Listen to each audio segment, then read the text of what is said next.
Thank you for watching Mufti Ashik Phulati. نجیب احمد منڈاور ضلع بجنور سے ان کا سوال ہے، کیا دوران عدت سگے خالو اور سگے بہنوئی سے بھی پردہ ہے؟ جواب یہ ہے کہ جی ہاں، سگے خالو سے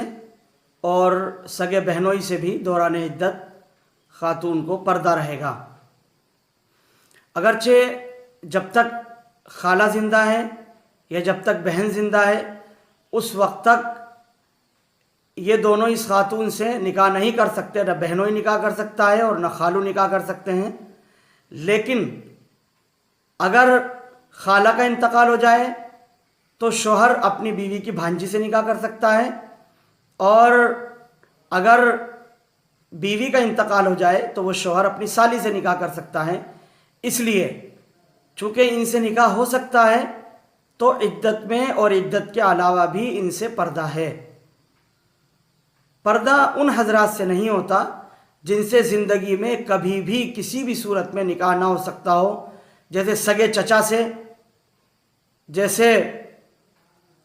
عورت کا حقیقی چچا ہے اس سے نکاح نہیں ہو سکتا کسی بھی صورت میں، داماد سے کسی بھی صورت میں نکاح نہیں ہو سکتا، بیٹے سے کسی بھی صورت میں نکاح نہیں ہو سکتا، حقیقی ماموں سے کبھی بھی کسی بھی صورت میں نکاح نہیں ہو سکتا۔ اسی طرح سے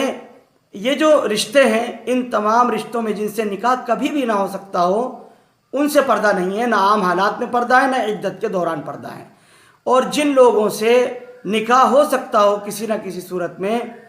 ان سے عام حالات میں بھی پردہ ہے اور عدت کے دوران بھی پردہ ہے، جیسا کہ خالو اور پھوپھا، یہ دو ایسے رشتے ہیں کہ اگر پھوپھی کا انتقال ہو جائے تو پھر یہ اپنی بیوی کی بھتیجے سے نکاح کر سکتا ہے۔ اسی طرح سے خالو جو ہے وہ اس صورت میں اگر خالہ کا انتقال ہو جائے تو اپنی بیوی کی بھانجی سے وہ نکاح کر سکتا ہے۔ تو جیسا کہ آپ نے سوال کیا، ایسی صورت میں خالو سے بھی پردہ کرنا ہوگا عدت کے دوران، اور اسی طرح سے بہنوئی سے بھی عدت کے دوران پردہ کرنا لازمی اور ضروری ہے۔